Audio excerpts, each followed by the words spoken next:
Good evening, everyone. My name is Nick Resnick, and I'm running for the school board in District 4. I come to this as a teacher in OUSD for many years at Community Day School and Edna Brewer Middle School, and now as an OUSD parent to two students, a 7-year-old and a 4-year-old. When I was a teacher in our district, I saw the promise of so many students and families who had been moved through our school system without access to an education that truly set them up for a life of choice and opportunity. At Community Day School, I worked with so many incredible high school students who moved through our schools without access to things like electives or science teachers in elementary school or additional reading or math coaches that really were there to help them navigate school so they could feel successful and so they could feel confident. I deeply know that our schools could be doing so much better for every single child across our city and not just in certain neighborhoods or certain pockets. So I look forward to working with all of you, the students that actually brought me to this work. For the last 15 years, I've been working with Title I urban school districts across the state of California to recognize what we can do differently in the name of every child. Thank you. Thank you. Measure QQ was passed by Oakland voters in 2020 with the belief that 16 and 17-year-olds are prepared to vote for their school board leaders, but has yet to be implemented. Young people also partnered with OUSD to develop the Civic Engagement Resolution. How will you center and respect youth voice as a board member, and how will you ensure that OUSD takes the necessary steps to prepare 16 and 17-year-olds to be civically engaged and informed voters? We'll start with Nick Resnick. Hello.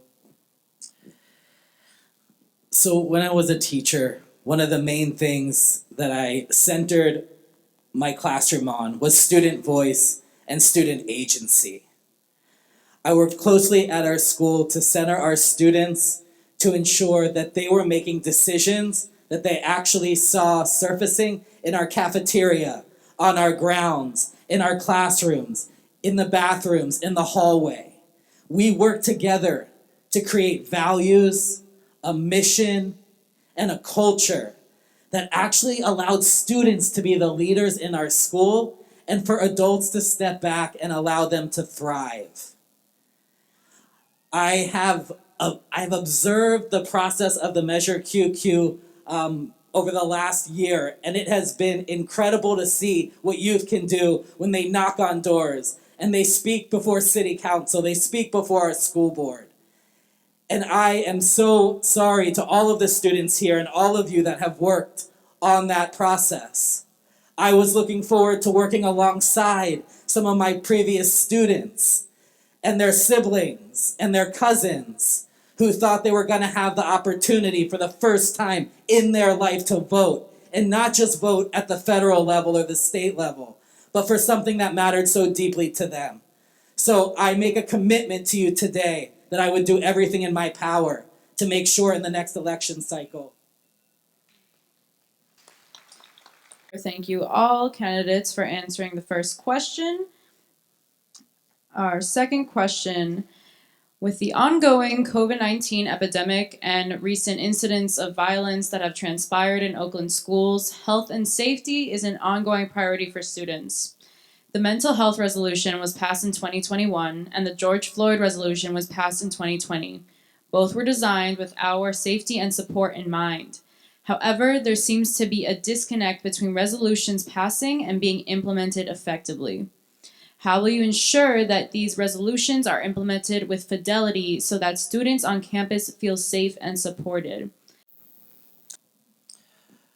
One of the main jobs as a school board member would be to ensure that when policies are passed, we are being held accountable for the implementation. And not just at some school sites or school sites where parents come to the school board meetings and comment, but we are accountable for every single site, and right now that would be 84 across our district. Mental health is a problem right now, and our students deserve the money that was allocated so they can have therapists and counselors and additional culture keepers and community partners.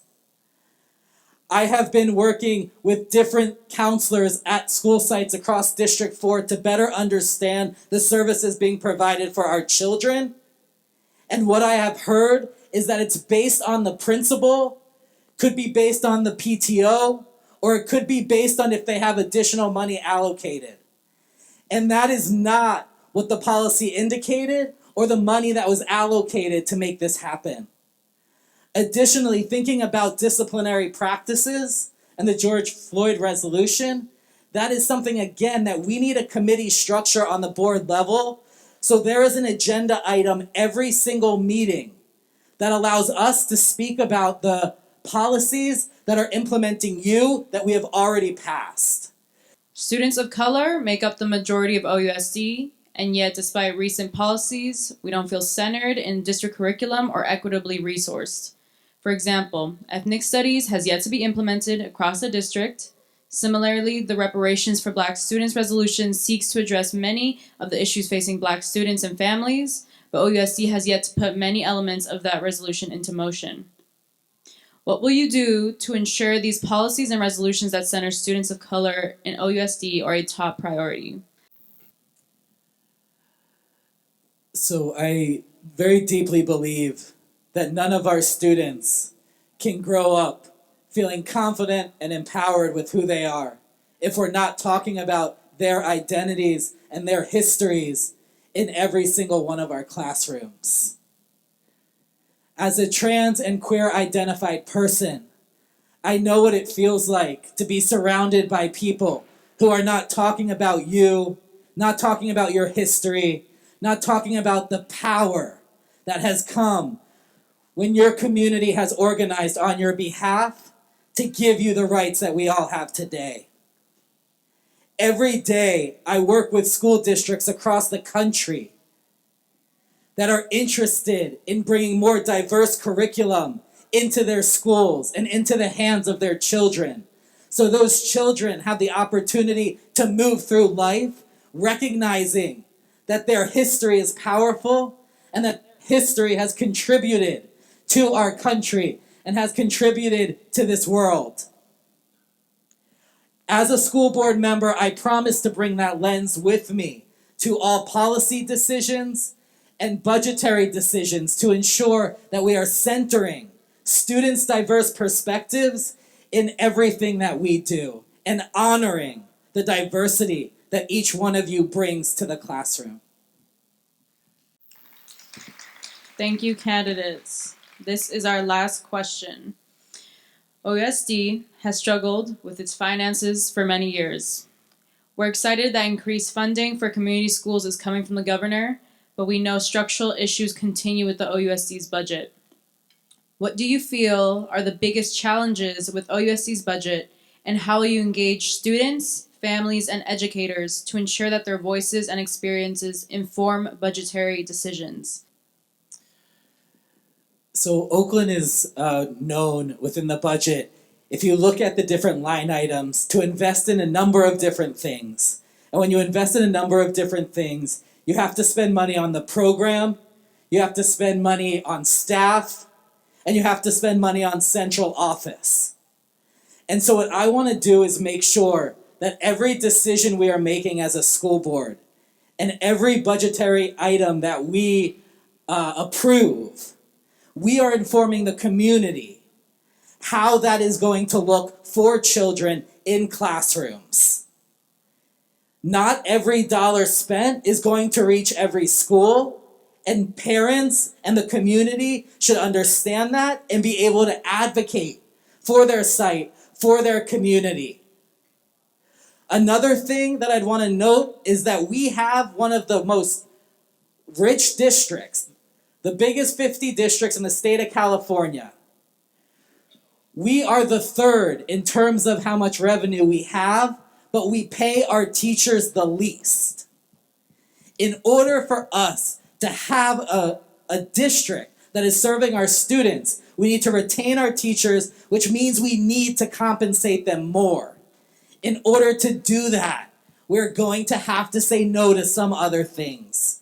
And I look forward to working with community to figure out how we can do that together. I'm coming.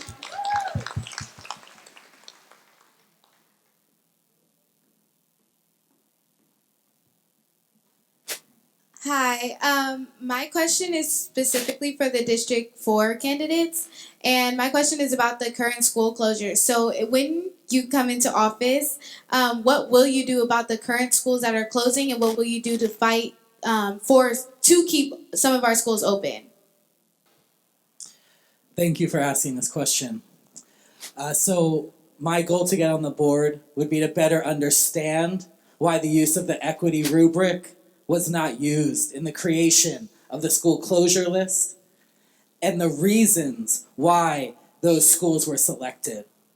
So right now, in the seat I sit in as a parent and a community member, I am unsure, like all of you, why those were selected. Was it financial reasons? Was it due to ensuring more special education students had access to campuses close to where they live? There's a number of different things that have been out there, but it's not clear to me, and it's not clear to a number of the parents and community members on the why. So moving into the future, I would make sure that any vote that came before us, we thought through each decision with an equity lens. What I do believe is that we are not serving our children right now in every school across our district, and it is our responsibility as a board holding our superintendent accountable to dramatically change the outcomes for our most marginalized students.